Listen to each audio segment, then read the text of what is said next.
வணக்கம் நண்பர்களே, மற்றவர்கள் இந்த நாளில் இணைந்து கொள்வதில் மகிழ்ச்சி. 23 நவம்பர் 2025 லண்டன் ஆல்பர்டனில் இடம்பெற்ற ஜேவிபியினுடைய கார்த்திகை வீரர்கள் நினைவு தினத்தின் 36வது ஆண்டு நினைவு தினம் தொடர்பான பகிர்வு இது. இந்த நிகழ்ச்சிகளின் ஆரம்பத்திலேயே ஆல்பர்டன் அண்டர் கிரவுண்ட் ஸ்டேஷனில் இருந்து வெளியே வருகின்ற பொழுதே அது பலத்த குரல்கள், போராட்ட குரல்கள் ஒழித்துக் கொண்டிருந்தது. சில 10 பேர் நிகழ்வு நடக்கின்ற ஆல்பர்டன் கம்யூனிட்டி சென்டருக்கு முன்னால சிறு போராட்டத்தை நடத்தியிருந்தார்கள். அதுல Sri Lanka government is terrorist government என்று குரல்கள் எழுப்பியபடி இந்த போராட்டத்தில் ஈடுபட்டிருந்தனர். இந்த போராட்டம் தொடர்பான தாக்கங்கள் பற்றி நிகழ்வின் இறுதியில பேசிக்கொள்வோம். இன்றைக்கு நிகழ்வுக்குள்ள என்ன நடந்தது என்பதை குறிப்பாக பார்த்துக் கொள்வோம்.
Don't say anything.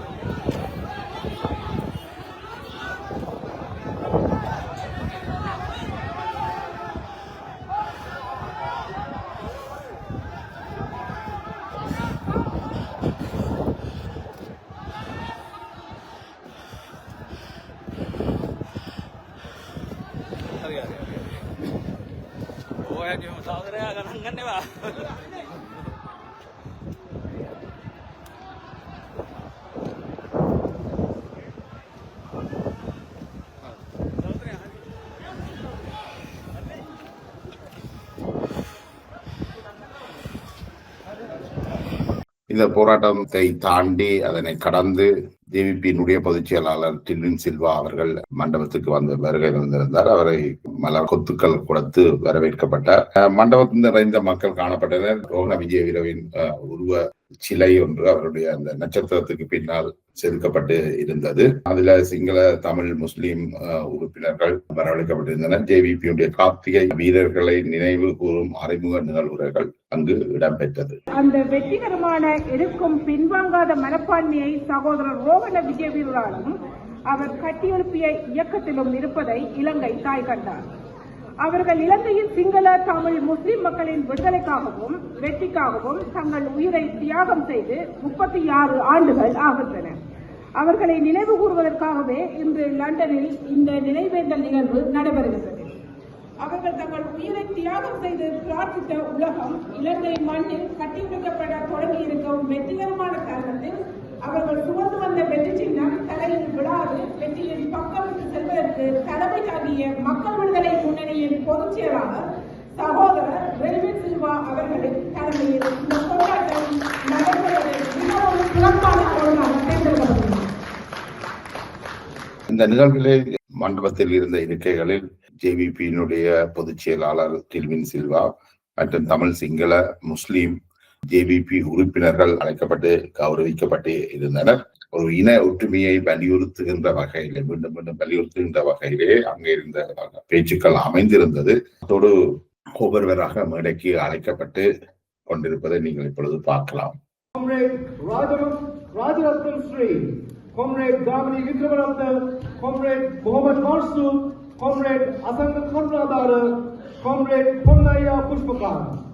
மேடைக்கு வரவேற்கப்பட்ட ஜேவிபியுடைய பொதுச் செயலாளர் டில்வின் சில்வா உட்பட கௌரவிக்கப்பட்ட உறுப்பினர்கள் ஜேவிபியினுடைய கொல்லப்பட்ட படுகொலை செய்யப்பட்ட தலைவர் ரோகண விஜயவீரவின் உருவச்சிலைக்கு மலர்கள் வைப்பதையும் விளக்கேற்றுவதையும் நீங்கள் பார்க்கலாம்.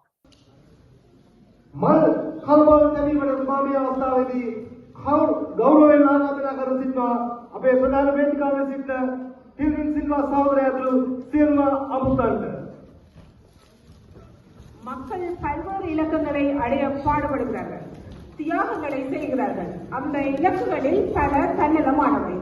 நல்ல மனிதர்களால் மட்டுமே பொதுவான இலக்குகளுக்காக தியாகங்களை செய்ய முடியும். அதற்காக தங்களிடம் உள்ள மதிமிக்க பொருளான உயிரை தியாகம் செய்யக்கூடியவர்கள் உண்மையான துணிச்சலுடன் கூடிய தைரியமான உன்னதமான மனிதர்கள் மட்டுமே. அத்தகையவர்களை நாம் நம் இதயத்தின் ஆழத்திலிருந்து மதிக்க வேண்டும்.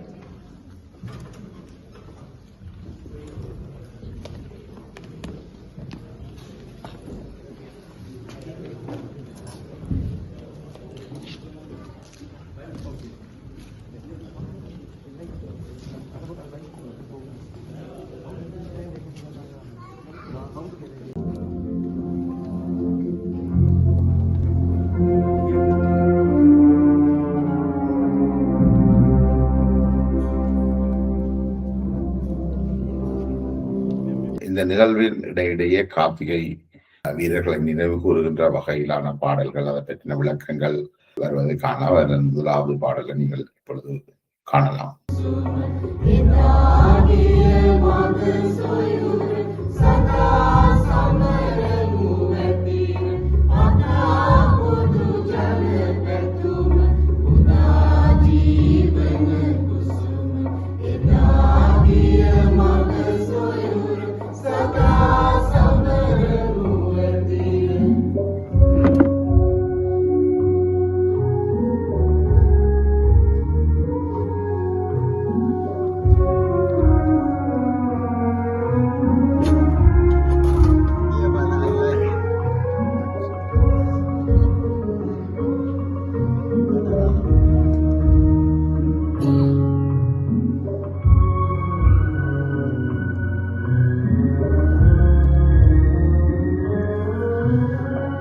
நிகழ்வுகளின் தொடர்ச்சியாக நிகழ்வில் உரையாற்றுவதற்காக பொன்னையா புஷ்பகாந்த் அழைக்கப்பட்டார்.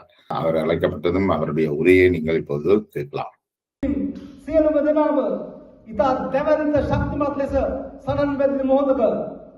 අපෙන් ඔවුන් උදුරාගත්තා. ඒ උදුරාගෙන අද මේ සමරන මොහොතේ දමිළ භාෂාවෙන් ඔබ ආමන්ත්‍රණය කිරීම සඳහා මා ආරාධනා කර සිටින්නේ பொன்னாயா புஷ்பகாந்தன் சகோதரர்.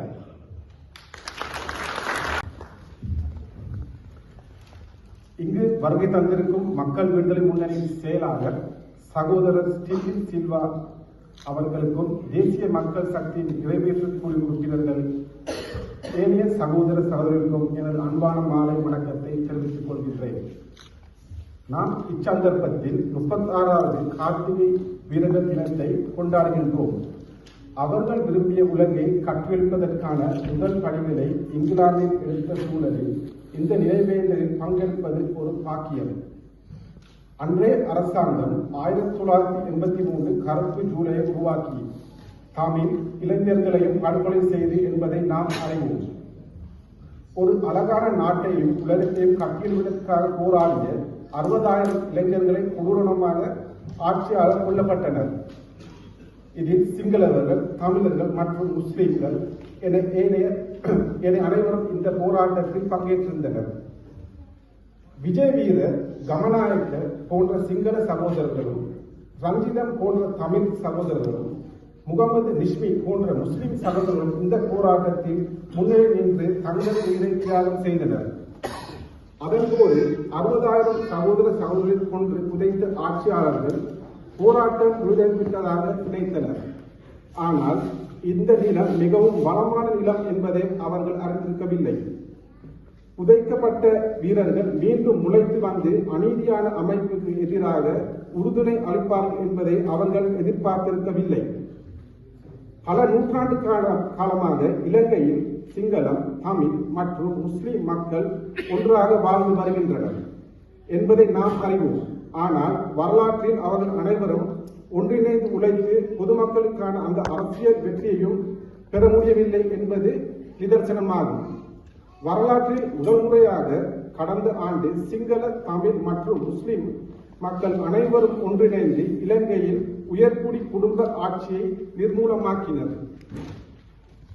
மேலும் அவர்களுடன் சேர்ந்து சலுகை பெற்று சுபயோக வாழ்க்கை பதவியில் தங்கள் மக்களை காட்டிக் கொடுத்து தமிழ் மற்றும் முஸ்லிம் உயர்குடி அரசியல் முடிவுக்கு வந்தது. அந்த முடிவுக்கு கொண்டு வந்த பிறகு சிங்களவர், தமிழர் மற்றும் முஸ்லிம்கள் என்ற சாதாரண மக்களின் அரசாங்கம் உருவாக்கப்பட்டது.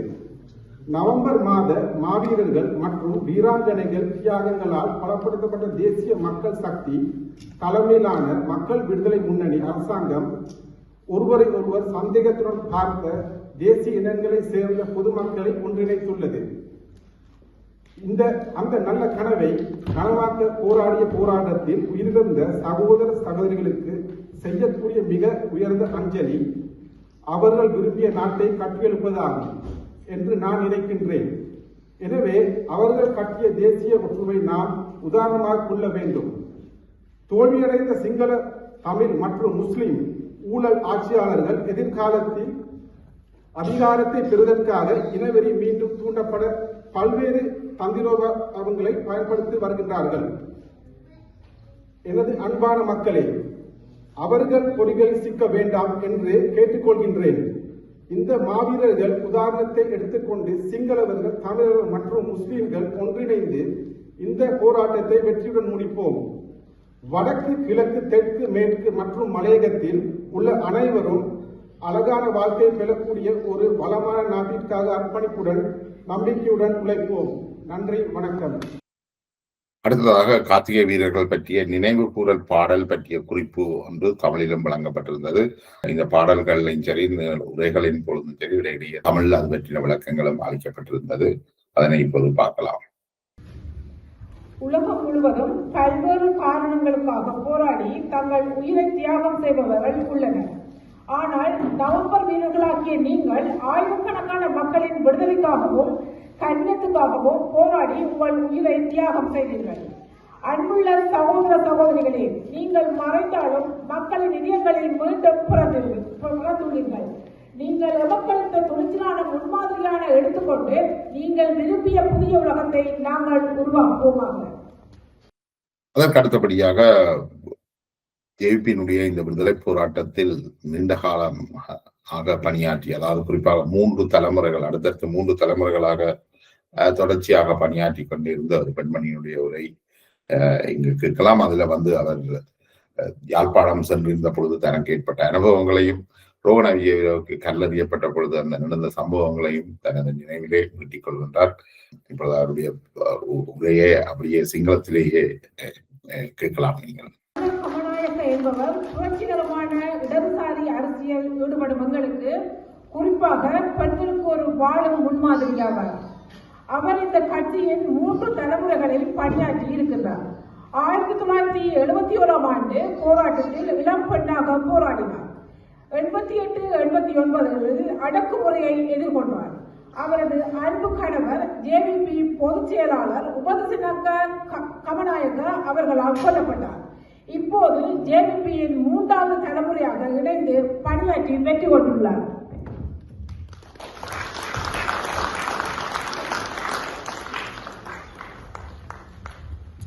මට මතකයි ගමේ සහෝදරයයි මායි යාපනයට ගිහිල්ලා සති එකමාරක් තිස්සේ පොකට් මීටින් තිබ්බා. යාපනයේ අපි ඉතින් ඉස්සෙල්ලා අත ගහලා නැති ප්‍රදේශයක් 71 වෙනකොට 77 දී අපි ගිහිල්ලා අපි දෙන්නයි තව සහෝදරු දෙන්නෙකුයි හැමතැනම පොකට් මීටින් තිබ්බා.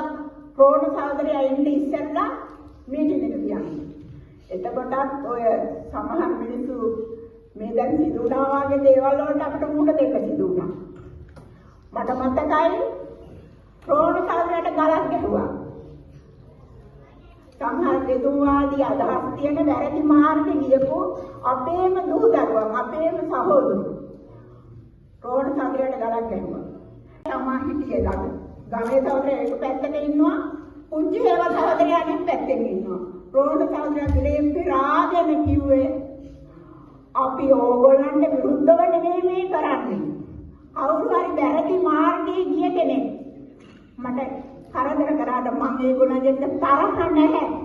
ඕගොල්ලන් කවදා හරි සත්‍ය තේරුම් ගත්ත දවසට ඒ යාපනයේ අපේම ආදරණීය සහෝදරු අපිත් එක්ක එකතු වෙනවා ඇති කියලා හිතුවා. ඇත්තෙන්ම සහෝදරු. එදා එහෙම අපි තුටි පුංචි දියපාරක් වගේ තිබුණු පස්සේ තමයි අපේ තුන්වෙනි පරම්පරාවේ සහෝදරු අද මේක විශාල ගංගාවක් බවට පත් කරලා මේ දෙල්ලන් සහෝදරයන්ගේ නායකත්වයෙන් අද වෙනකොට විජේලිය සහෝදරුන්ගේ ඒ බලාපොරොත්තු මල් කළ දෙන්නවා. அடுத்ததாக மற்றொரு நினைவு மீட்டல் பாடலும் இங்கு கேட்கலாம். உலகத்தை காணும் கனவு காணும் பறவைகளை வாருங்கள், நாம் ஒன்று கூடுவோம். உம்மை சூழ்ந்திருக்கும் இருளை அழித்து உருவாக்கும் புதிய விடியலை சுமந்து 4 திசைகளும் ஒன்றாக பறப்போம். அந்த பாடலை அடுத்து ஜேபிபியினுடைய ஒரு உறுப்பினர் ஒருவர் தமிழில் கவிதை ஒன்றை வாசித்திருந்தார். ரோஹண விஜயவீர போன்று ஒரு தொப்பியும் அணைந்து அவருடைய அந்த கவிதை இப்பொழுது நீங்கள் கேட்கலாம். உட்பட இங்கு கூடியிருக்கும் அனைவருக்கும் இனிய மாலை வந்தனங்கள். வணக்கம். அஸ்ஸலாமு அலைக்கும். ஆலிமுல்லா. எம் விடுவு பறவைகளின் இமைகள் மூடிவிட்டனவா? எம் விடுவு பறவைகளின் இமைகள் மூடிவிட்டனவா? இல்லை, மூடப்படும். இதயமில்லா ராட்சச அரசாங்கங்கள், இதயமில்லா ராட்சச அரசாங்கங்கள், இரத்த வெறியின் குத்தகைக்காரர்கள், இரத்த வெறியின் குத்தகைக்காரர்கள் புரிந்த கொடுமையில் எம் வீரர்களின் இமைகள் மூடின. எம் வீரர்களின் இமைகள் மூடின. எம் புரட்சி பறவைகளின் இதயங்கள், எம் புரட்சி பறவைகளின் இதயங்கள் என்றும் விழித்திருக்கும், என்றும் விழித்திருக்கும்.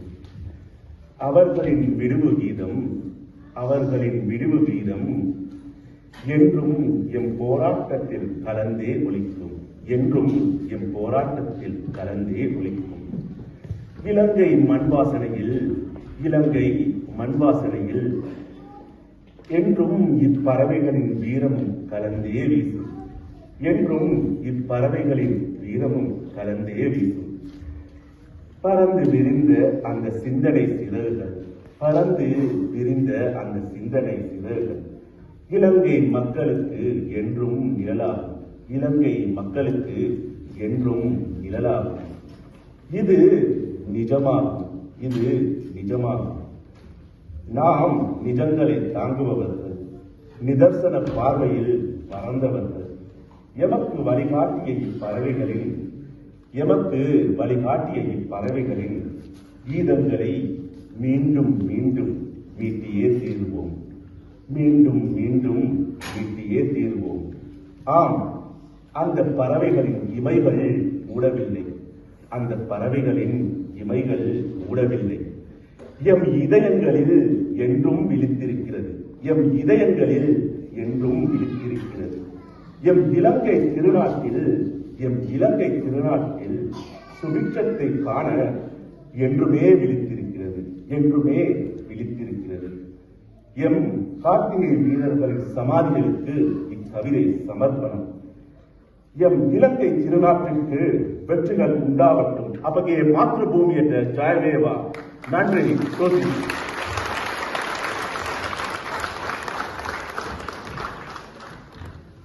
ஜேவிபி கார்த்திகை வீரர்கள் நினைவு கூறப்பட்ட பொழுது இந்த படுகொலைகள் யுஎன்பி ஆட்சியாளர்களால் தான் அந்த படுகொலைகள் மேற்கொள்ளப்பட்டது. அந்த யுஎன்பியை கொலைகாரர் என்று அழைத்து அந்த நினைவு குரலில் பதிவு செய்யப்பட்டது. அதனை இப்பொழுது நீங்கள் கேட்கலாம். உலகின் ஒவ்வொரு நாட்டிலும் அந்த நாட்டின் சிறந்த மனிதர்கள் நினைவாக சிலைகளும் பல்வேறு நினைவு சின்னங்களும் கட்டப்பட்டுள்ளன. குறுகிய தனிப்பட்ட இலக்கங்களுக்காக பதிலாக பொதுமக்களின் விடுதலைக்காக முன்னணியில் நிற்பதற்காகவும் ஐக்கிய தேசிய கட்சி கொலைகாரர்கள் 60,000 இளைஞர்களையும் யுவதிகளையும் படுகொலை செய்தனர்.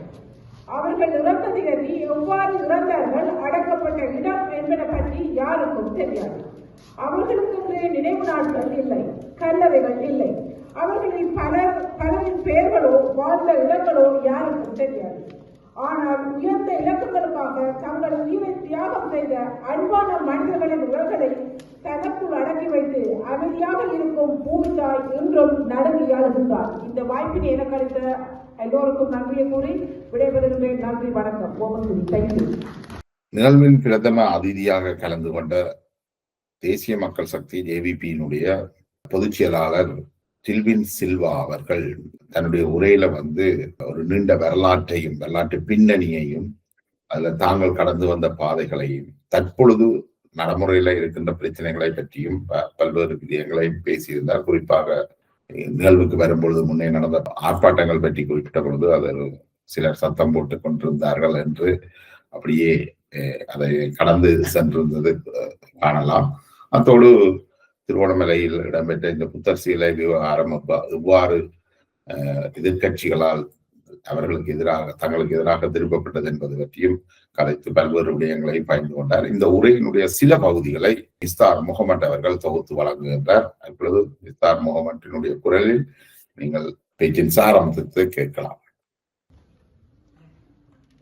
இந்த 36வது ஞாபக தின கொண்டாட்டத்தில் இந்த மேடையில் வீற்றிருக்கும் பெரிய பிரித்தானியாவின் JVP கட்சியின் பிரமுகரான தர்ஷன் அவர்களும் ஏனைய இன்றைய நாள் போராளிகளும் கூடவே இந்த மண்டபத்திலே கூடியிருக்கும் மூவின மக்களையும் ஒழித்தவனாக இன்றைய நாளின் சிறப்பு பற்றியும் அது தொடர்பாக எமக்குள்ள வகைகூறல் பற்றியும் இங்கே உங்கள் முன் கதைக்க சித்தமாக உள்ளேன். எமது கட்சியை பல சிரமங்களுக்கு மத்தியிலே கட்டி எழுப்பி அதற்கு தலைமைத்துவத்தை கொடுத்து அதற்கு புதிய வழிகாட்டலை எமக்கு காட்டி அன்றிலிருந்து இன்று வரை எம்முடன் கூடவே பயணித்து வரும் நிறைய மக்கள் இங்கே இருக்கின்றார்கள். அவர்களின் ஒத்துழைப்பில் ஒரு சமூக மாற்றத்தை காண்பதற்கும் 1989ஆம் ஆண்டுக்கு பிறகு நாம் பெற்றுக்கொண்ட அனுபவத்தினூடாக எமது இந்த சக்தியை பிரயோகித்து ஒரு பொதுமக்களின் அரசாங்கத்தை உருவாக்குவதற்குமான ஒரு முயற்சியில் வெற்றி கண்டுள்ளோம். அதே நேரத்தில் இந்த வெற்றியின் பிற்பாடு நாம் எதிர்பார்க்கும் ஒரு சமூக மாற்றத்தை உருவாக்க வேண்டும். அந்த சமூக மாற்றம் என்பது ஓரிரவில் நடத்தி முடிக்க முடியாத ஒரு விடயம் என்பதும் நீங்கள் அறிந்து கொள்வீர்கள். நாங்கள் இந்த அதிகாரத்தை கைப்பற்றிய அரசாங்கத்தை அமைத்த பிற்பாடு நிறைய பேர் கேட்கின்றார்கள், நாங்கள் என்ன செய்ய இருக்கின்றோம் அல்லது என்ன செய்து கொண்டிருக்கின்றோம் அப்படி என்று. எங்களுடைய அடிப்படை நோக்கம் ஒரு நேர்மையான ஒரு சமூகத்தை கட்டியெழுப்பதற்கு, சமூக மாற்றத்தை ஏற்படுத்த வேண்டும் என்பதை. எமது கட்சி, அதாவது JVP கட்சி என்பது ஒரு சாதாரண கட்சி அல்ல. அது மிகவும் கடினமான வேலைகளை உள்ளடக்கிய ஒரு கட்சி. சாதாரணமாக ஒரு கட்சி அமைப்பதென்றால் 4-5 பேர் கூடலாம், கையில் சில பணங்கள் இருந்தால் கட்சி அமைத்து விடலாம்.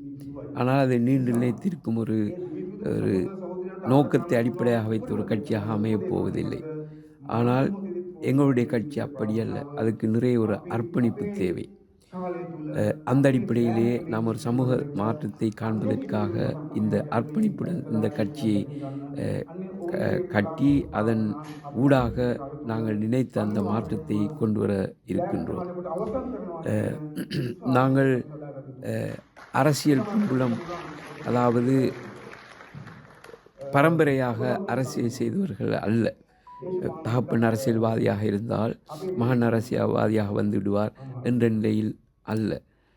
நாங்கள் பெரும் பணக்கார வர்க்கத்தை சேர்ந்தவர்களும் அல்ல.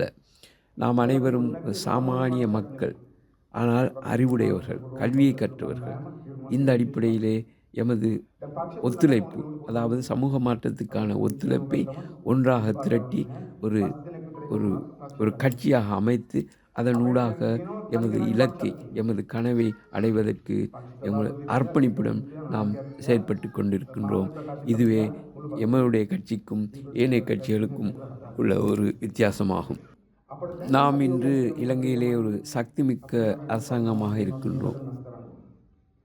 3/2 பெரும்பான்மையை பெற்று ஆட்சியை அமைத்துள்ளோம். இதுவரை காலமும் இலங்கை அரசியல் வரலாற்றில் எந்த ஒரு தனி கட்சியும் 3/2 பெரும்பான்மையை பெற்றிருக்கவில்லை. ஆனால் நாம் பெற்றிருக்கின்றோம். வழமையாக என்ன நடப்பது என்றால், வடக்கிலே அவர்கள் ஆதரிக்கும் ஒரு கட்சி இருக்கும், தெற்கிலே அந்த மக்கள் ஆதரிக்கும் இன்னொரு கட்சி இருக்கும். அதே போல கிழக்கிலும் மேற்கிலும் அந்தந்த பிரதேசங்களில் செல்வாக்கு பெற்ற கட்சிகள் அங்கே போட்டியிட்டு வெற்றி பெறும். இப்படி நாட்டில் வெவ்வேறு பகுதிகளில் வெவ்வேறு கட்சிகளாக போட்டியிட்டு வென்றவர்கள் அரசாங்கம் அமைக்கும் போது ஒன்று சேர்ந்து ஒரு ஆட்சி அமைப்பார்கள். ஆனால் அத்தகைய நிகழ்வுக்கு மாற்றமாக இலங்கை அரசியல் வரலாற்றிலே முதன்முறையாக நாங்கள் ஒரு தனி கட்சியை வடக்கிலும் கிழக்கிலும் தெற்கிலும் மேற்கிலும் எந்த சம்பந்தம் இல்லாத மக்கள், எங்களை யாரென்று தெரியாத மக்கள் எல்லோரும் ஒன்று கூடி ஒரே கட்சிக்கு ஆதரவளித்து ஒரு ஆட்சி அமைத்துள்ளார்கள். அந்த அடிப்படையில் தான் எங்களுக்கு இன்று பொருளாதார ஸ்திரத்தன்மையை ஏற்படுத்தக்கூடியதாக இருக்கின்றது. இனி நாங்கள் பொருளாதார வளர்ச்சியை நோக்கி செல்ல வேண்டும். இவை அனைத்துக்கும் உங்களுடைய ஒத்துழைப்பு மிக அவசியமாக இருந்தது. அதை நீங்கள் வழங்கியுள்ளீர்கள். அதற்காக அதை அடிப்படையாக வைத்து நாங்கள் எங்களுடைய அடிப்படை மாற்றங்களை, எங்களுடைய கனவின் அடிப்படை மாற்றங்களில் சிலவற்றை இந்த அளவுக்கு செய்துள்ளோம். இனி அதை தொடர்ச்சியாக செய்து கொண்டு போவதற்கு நாங்கள் சித்தமாக உள்ளோம். உங்களுடைய ஒத்துழைப்பும் எங்களுக்கு தேவைப்படுகின்றது. எங்களுடைய கட்சி அரசியலுக்குள்ளும் கருப்பு ஜூலை போன்ற ஒரு அம்சம் இருந்தது. கட்சிக்குள் உட்போராட்டங்கள் இருந்தன, புதிய கொள்கைகள் மாற்றங்கள் ஏற்பட்டன. அதை அடிப்படையாக வைத்து எங்களிடமிருந்து பிரிந்து சென்ற சில கட்சிகள் இருக்கின்றன. அப்படியான ஒரு மாற்றங்களின் ஊடாக நாங்கள் பயணிக்க வேண்டி இருந்தது. இதே நேரத்தில் அந்த அடிப்படையில் இலங்கையின் அரசியல் தொடர்பாக பாராளுமன்றத்திலும் நாட்டுக்குள்ளும் நடைபெறும் அத்தனை மாற்றங்களுக்கும் நாங்கள் முகம் கொடுக்க வேண்டியிருந்தது. அதில் சில பல கட்டங்களில் நாங்கள் சேர்ந்தும் எதிர்த்தும் பயணிக்க வேண்டிய தேவையும் இருந்து கொண்டிருந்தது. அப்படியே நாங்கள் பயணித்து கொண்டிருந்தோம். இந்த கட்டத்தில் தான் 1983ஆம் ஆண்டு கருப்பு ஜூலை என்று பேசப்படும் ஒரு அம்சம் நடந்தது. அதற்கு நாங்கள் தான் பொறுப்பானவர்கள் என்று கூறி எங்களுடைய கட்சியையும் தடை செய்தார்கள். இது எங்களுக்கு மேல் செய்யப்பட்ட ஒரு அரசியல் பழிவாங்கலாகும். எங்களுடைய முன்னைய நாள் வளர்ச்சியை கண்டு அதை பொறுக்க முடியாதவர்கள் இந்த 1983ஆம் ஆண்டு நடைபெற்ற இந்த ஜூலை சம்பவத்துக்கு நாங்களே பொறுப்புத்தாளிகள் என்று குற்றம் சாட்டி அதை அடிப்படையாக வைத்து எங்களுடைய கட்சியும் தடை செய்து விட்டார்கள். ஆனால் கடைசி வரையும் நாங்கள் குற்றவாளிகள் என்று அங்கே சந்தேகத்துக்கிடம் என்று நிரூபிக்கப்படவில்லை. ஏனென்றால் எங்களுக்கு எதிரான எந்த ஆதாரமும் அங்கே இருக்கவில்லை. இத்தகைய நிலைப்பாடுகளுக்கு முகம் கொடுத்து தான் நாங்கள் எங்களுடைய கட்சியை வளர்த்து கொண்டு செல்ல வேண்டிய ஒரு தேவை இருந்தது. உண்மையிலே நாங்கள் ஒரு பொறுப்புணர்வுடன் ஒரு பொறுப்புக்கூறல் என்ற நிலையிலிருந்து நாங்கள் இந்த கட்சியை வளர்த்து எடுக்க வேண்டிய ஒரு தேவையும் அதை சரியான முறையில் ஒரு அர்ப்பணிப்புடன் செய்து காட்டுவதற்கான சக்தியும் எங்களுக்கு இருந்தது. அதை அடிப்படையாக வைத்தே இவ்வளவு தூரம் நாங்கள் பலவிதமான அரசியல் மாற்றங்களுக்கும் உட்பட்டும் முகங்கொடுத்தும் வந்த நிலையில் இத்தகைய ஒரு நிலைக்கு நாங்கள் வந்தடைந்துள்ளோம். எங்களுடைய கட்சியை தடை செய்ததற்கு பிற்பாடு நாங்கள் ஊர்வலம் செல்வதற்கோ அல்லது அத்தகைய அரசியல் நடவடிக்கை செய்வதற்கோ எதற்குமே நாங்கள் அனுமதிக்கப்படவில்லை. எல்லாவற்றுக்கும் தடை விதித்தார்கள். இப்பொழுது எல்லா மேடைகளிலும் வேறு விதமாக பேசுகின்றார். அதாவது நாங்கள் ஒரு சர்வாதிகார ஆட்சியை இங்கே கொண்டு வரத்து முயற்சி செய்கின்றோம் என்று. உண்மையில் இந்த ஜனநாயகத்துக்கு விரோதமான விடயங்களை செய்தவர்கள் இந்த யுஎன்பிக்காரர்களே. அவர்கள் தான் இதற்கு பொறுப்பு கூற வேண்டும். எங்களை அன்று ஊர்வலம் செல்வதற்கும் மக்கள் போராட்டங்களை செய்வதற்கும் தடை விதித்ததன் பிரதிபலிப்புத்தான் 88ஆம் ஆண்டு 89ஆம் ஆண்டு சம்பவங்கள். இதற்கும் அவர்களே பொறுப்பு சொல்ல வேண்டும். அவர்கள் ஜனநாயக ரீதியில் எங்களை செயல்படுவதற்கு அனுமதித்திருந்தால் இத்தகைய துன்பியல் சம்பவங்கள் எதுவும் நடந்திருப்பதற்கு வாய்ப்பே இல்லை. இன்று நாங்கள் இந்த நிறைவேற்று அதிகாரமுள்ள ஜனாதிபதிக்கு உள்ள அதிகாரத்தை குறைக்கும் முகமாக 17ஆம் சீர்திருத்தத்தின் மூலம் சில பல அதிகாரங்களை குறைத்திருந்தோம். ஆனால் இந்த மஹிந்த அரசு 18ஆம் சீர்திருத்தத்தை கொண்டு வந்து மீண்டும் அந்த குறைக்கப்பட்ட அதிகாரங்களை தங்களுக்குள் மீண்டும் பெற்றுக்கொண்டது. இந்த நிலையில் தான் இப்பொழுது அவரின் புதல்வர் சொல்கின்றார், நாங்கள் அதாவது இந்த ஜேபி அரசாங்கமானது என்பிபி அரசாங்கமானது ஒரு சர்வாதிகார தன்மையில் போய்கொண்டிருக்கின்றது அப்படி என்று. அப்படியான ஒரு விடயம் எங்களுக்கு இங்கே தேவையே இல்லை. சர்வாதிகார ஜனநாயகத்துக்கு புறமான சில விடயங்களை அவர்கள் செய்யும் பொழுது அந்த ஜனநாயகத்தை சரியான வழியில் மக்களுக்கு காட்டியது மாத்திரமல்ல, அதற்கான உந்துதலாக நாங்கள் இருந்து செயல்பட்டு கொண்டிருந்தோம், இப்பொழுதும் செயல்பட்டு கொண்டிருக்கின்றோம். ஆகவே இங்கே சர்வாதிகார தன்மையில் இந்த நாட்டை கட்டியெழுப்ப இந்த நாட்டை நடத்த வேண்டும் என்பது எங்களுடைய ஆசையோ எங்களுடைய விருப்பமோ அல்ல. ஆனால் அதை செய்தவர்களும் இப்பொழுதும் செய்ய துடிப்பவர்களும் இந்த எதிர்க்கட்சிக்காரர்களே என்பதையும் நான் இங்கே சொல்லிக்கொள்ள வேண்டிய ஒரு தேவை இருந்து கொண்டிருக்கின்றது. வரலாற்று நெடுகிலும் எங்களுடைய நாட்டிலும் கூட அவதூறு கூறுபவர்கள், அரசியல் ரீதியாக அவதூறு கூறுபவர்கள், அவமானப்படுத்துபவர்கள் இருந்து கொண்டே இருப்பார்கள். அவர்களை இட்டு நாம் பெரிதாக அலட்டிக்கொள்ள தேவையில்லை. உதாரணமாக இந்த பிரித்தானியாவின் முன்னே நாள் பிரதமர் வின்ஸ்டன் சர்ச்சில் அவர்கள் ஒரு நல்ல விடயத்தை சொல்லியிருந்தார். நீங்கள் ஒரு பயணம் போகின்றீர்கள் என்றால் உங்களுக்கு பின்னால் நாய்கள் குறைத்து கொண்டு வரும் பொழுது குறைக்கும் ஒவ்வொரு நாய்க்கும் உங்களுடைய பயணத்தை நிறுத்திவிட்டு அதற்கு கல்லடிப்பதில் நீங்கள் கவனம் செலுத்துவீர்களே, ஆனால் ஒரு காலம் உங்களுடைய பயணத்தை பூர்த்தியாக்க மாட்டீர்கள். ஆகவே உங்களுக்கு பின்னால் வரும் விசப்பிடித்த நாய்களுக்கு நீங்கள் கல்லடித்து உங்கள் பயணத்தை நிறுத்தி ஒவ்வொரு நாயாக கல்லடித்து உங்களுடைய பயணத்தை முற்றாக சீரழிக்காமல் அவர்களை கணக்கே எடுக்காமல் நீங்கள் தொடர்ந்து பயணம் செய்யுங்கள் என்ற ஒரு விடயத்தை கூறியிருந்தார். அது உண்மையிலே வரவேற்கத்தக்க ஒரு விடயம். அப்படித்தான் நாங்களும் சொல்கின்றோம். எங்களுக்கு பின்னால் எல்லா சமூகத்திலும் இப்படியான குறை கூறுபவர்கள், குற்றம் பிடிப்பவர்கள், கேலி செய்பவர்கள், அவமானப்படுத்துவர் இருந்து கொண்டே இருப்பார்கள். அவர்களை பற்றி நாம் கவலை கொள்ள தேவையில்லை. இது சாதாரண அரசியல்வாதிகளுக்கு மாத்திரமல்ல, புத்த பெருமான் அவர்களுக்கும் இப்படியான அபகீர்த்தியை ஏற்படுத்தும் சம்பவங்கள் நடந்துள்ளன. அது மாத்திரமல்ல, ஜீசஸ் அவர்களுக்கும் கூட, இயேசு பெருமான் அவர்களுக்கும் கூட இப்படியான அவமானப்படுத்தல்களும் கேவலப்படுத்துதலும் நடந்து இருந்திருக்கின்றன வரலாற்றில். ஆகவே இது ஒரு புதியான ஒரு விடயம் அல்ல. எங்களுக்கு இவர்கள் அபகீர்த்தி ஏற்படுத்துவதும் அவமானப்படுத்த முயற்சிப்பதும் ஒரு புதிய ஒரு விடயமல்ல. அதை நாங்கள் ஒரு கணக்கிலே பொருட்படுத்தாமல் விட்டுவிட வேண்டும். அப்படி செய்வதன் மூலம்தான் எங்களுடைய பயணத்தை நாங்கள் சரியான முறையில் கொண்டு செல்ல முடியும் என்பது நீங்கள் அறிந்து கொண்டிருப்பீர்கள். நீங்கள் அறிந்து கொள்ளவே வேண்டும்.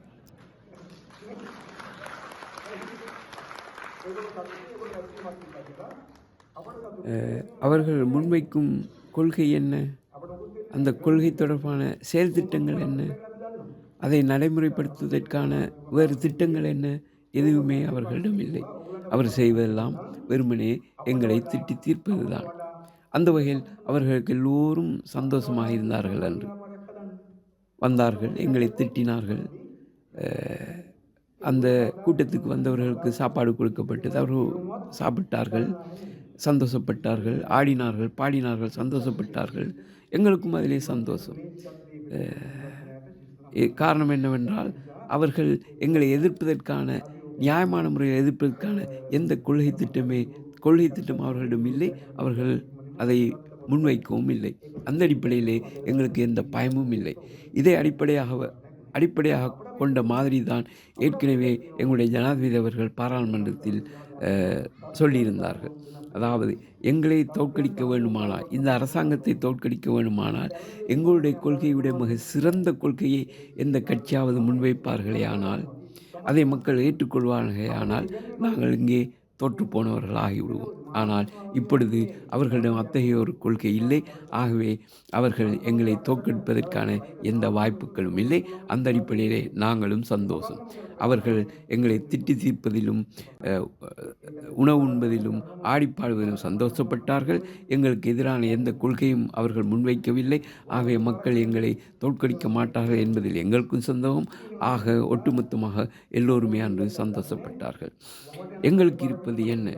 அவர்களைப் போல் கொள்கை இல்லாத வேற்று பேச்சுக்களை பேசுவதில்லை. நாம் முன்னேறி செல்ல வேண்டும். எங்களுடைய திட்டத்தை செயல் வடிவம் கொடுக்க வேண்டும். இதை கற்றுத்தந்தவர் யார்? எங்களுடைய தோழர் ரோஹண விஜயவீர அவர்கள் எங்களுக்கு காட்டித்தந்த வழியில் நாங்கள் முன்னேறி செல்வதை தவிர வேறு எங்களுக்கு தெரிவுகள் இல்லை. இங்கே எல்லோருமே தெற்கு நோக்கி செல்கின்றார்கள். அரசியலுக்காக தெற்கு நோக்கி செல்கின்றார்கள். வடக்கில் உள்ளவர்களும் 2 முறை ஒரு பக்கம் திரும்புவார்கள். அவர்களும் தெற்கு நோக்கியே வருகின்றார்கள். ஆகவே தெற்கில் உள்ளவர்கள் தெற்கு நோக்கி செல்கின்றார்கள். வடக்கில் உள்ளவர் 2 முறை சுற்றி மீண்டும் தெற்குக்கே செல்கின்றார்கள். இவை அத்தனை பேர்களும் சேர்ந்து எங்களை தோற்கடிப்பதற்கும் அவர்களுடைய ஒரு பிழையான ஒரு அரசியலை முன்னிறுத்துவதற்கும் ஒன்று சேர்ந்துள்ளார்கள். ஆனால் எமக்கு ஒரு கொள்கை உண்டு. அந்த கொள்கையை சரியான முறையில் செயல்படுத்துவதற்கு ஒரு சரியான திட்டம் உண்டு. அந்த திட்டத்தை செய்வதற்கான போதிய அளவு பார்வையும் அதற்கான பலமும் எங்களிடம் உண்டு. அதற்கான அத்திவாரத்தை அமைத்தவர் எங்களுடைய தோழர் அவர்கள். ஆகவே எங்களுடைய பயணம் யாராலும் நிறுத்த முடியாது. தொடர்ந்து சென்று கொண்டே இருப்போம். டில்வின் சில்வாவின் அந்த நீண்ட உரையை தொடர்ந்து இந்த நிகழ்வுகள் ஒரு நிறைவுக்கு வந்து கொண்டிருந்தது. அதில் மீண்டும் கார்த்திகை வீரர்களுக்கு வீர அஞ்சலி செலுத்தப்பட்டு ஒரு பாடலோடு அந்த நிகழ்வு முடிவுக்கு வந்தது. அந்த இறுதி பாடல் சில பகுதிகளை நீங்கள் பார்க்கலாம்.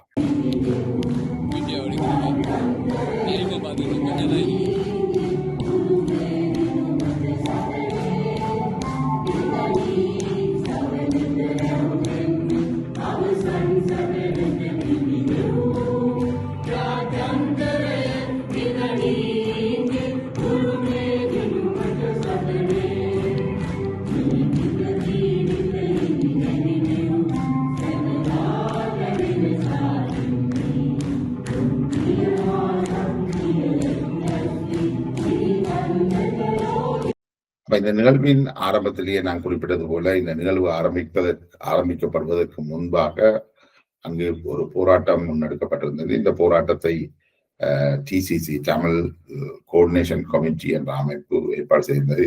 இந்த அமைப்பு தான் இங்கு மாவீரர் நிகழ்வுகளை நடத்தி வருகின்றது. இந்த அமைப்புல ஒரு சில 10 பேர்கள் அங்கு கூடியிருந்து கோஷம் எழுப்பியிருந்தார். முன்பே குறிப்பிட்டது போல Sri Lankan government is terrorist government என்ற அடிப்படையில் அந்த கோஷங்கள் எழுப்பப்பட்டிருந்தது.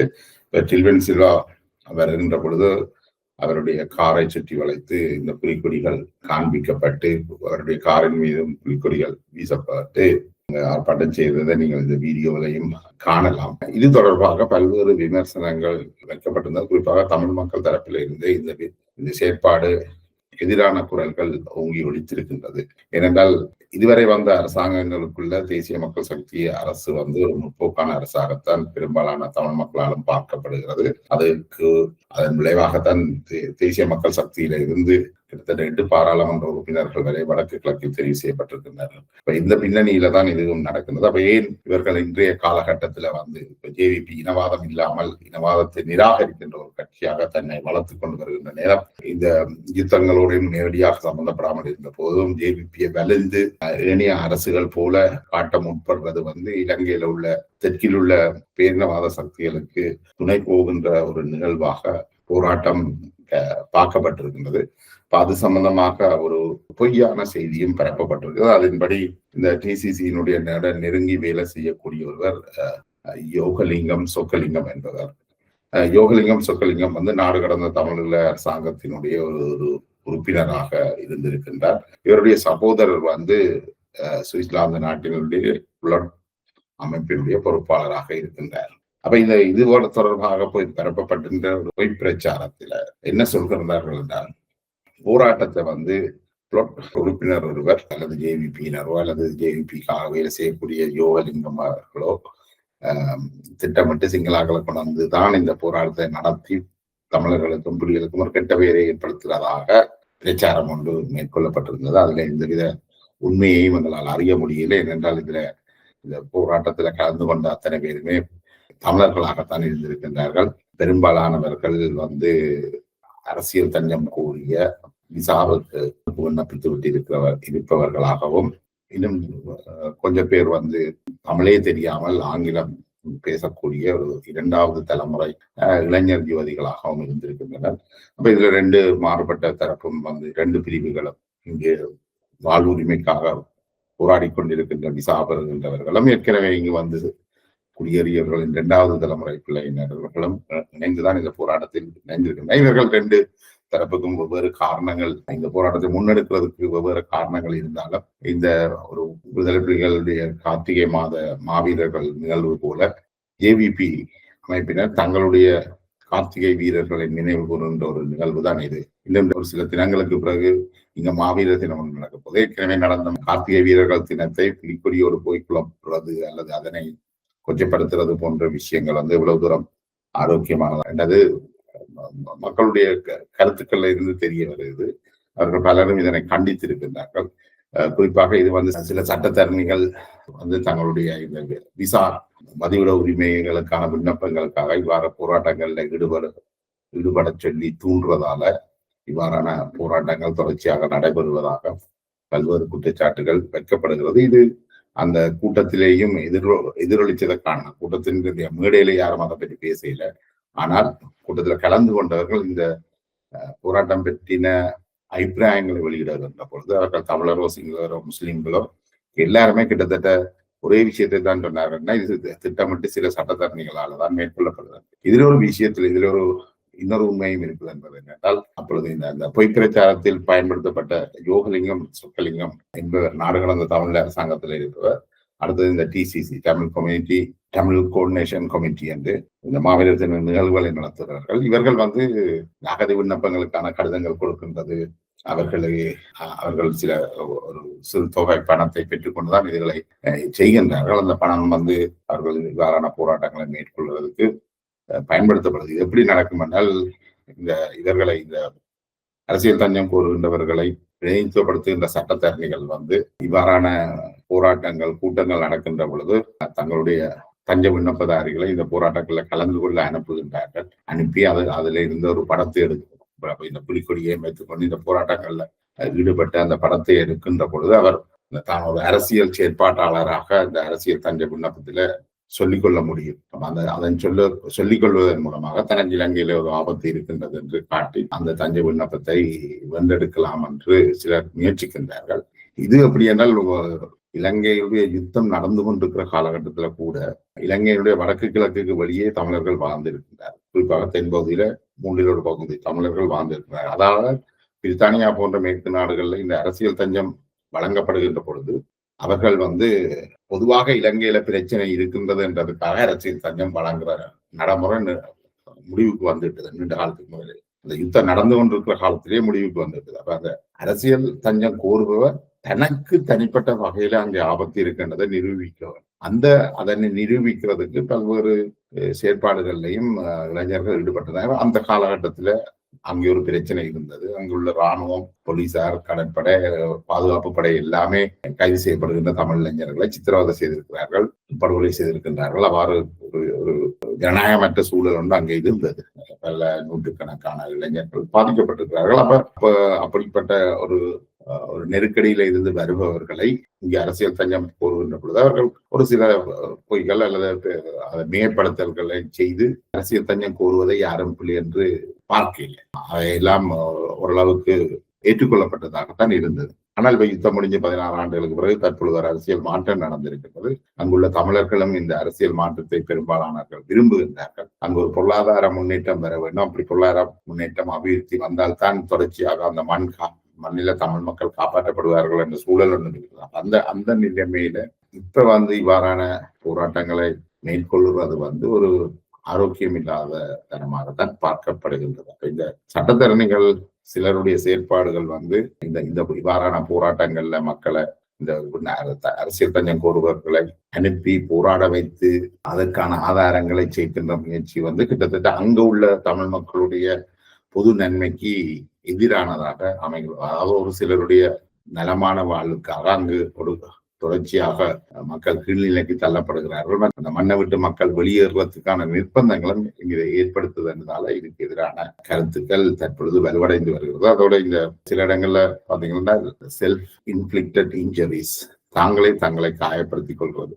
எப்படி அதாவது எனக்கு தனிப்பட்ட முறையில இலங்கையில பாதுகாப்பு இல்லை, இல்ல தான் தனிப்பட்ட முறையில ஒரு அரசியல் செயற்பாடுகள் ஈடுபடுறால் அங்க புகையிலானது என்பதை காட்டுவதற்காக சிலர் தங்களுடைய உடம்பிலேயே சுட்டு காயங்களை மேற்கொண்டு வருகின்றார்கள். இவ்வாறான நூற்றுக்கணக்கான சூட்டு காயங்கள் போன்ற விஷயங்கள் வழக்கில் வைக்கப்பட்டிருக்கு. இந்த சூட முதுகுல உடம்புல ஏற்படுத்துறதுக்கென்றே பணம் கொடுத்து செயற்படுகின்ற ஒரு சிலரும் இங்கு இருக்கின்றார்கள். சில சட்டத்தரணிகளும் தாங்களே உடம்புல குறி போட்ட சம்பவங்களும் இங்க நடந்திருக்கு. ஆனால் இதுவரை காலமும் இது அவ்வளவு தூரம் ஒரு விஷயமாக பேசப்படவில்லை. என்றால் அங்கு ஒரு பிரச்சனை இருந்தபடியா, இலங்கையில் ஒரு கெடுபிடி போன்ற விஷயங்கள் இருந்தபடியால் அது இவ்வளவு காலம் பேசப்படவில்லை. ஆனால் இப்பொழுது இன்றைக்கு அண்மையில நடந்த சம்பவம் தேசிய மக்கள் சக்தியுடைய ஜேவிபியினுடைய கார்த்திகை வீரர்கள் தினத்தில் நடந்த சம்பவம் இதை கேள்விக்குள்ளாக்கி இருக்கின்றன பார்க்கலாம். மற்றொன்று நினைக்கிறேன் இந்த பதிவை நிறுத்திக் கொண்டு மீண்டும் அடுத்த சந்திப்பில் இணைந்து கொள்வோம். நன்றி.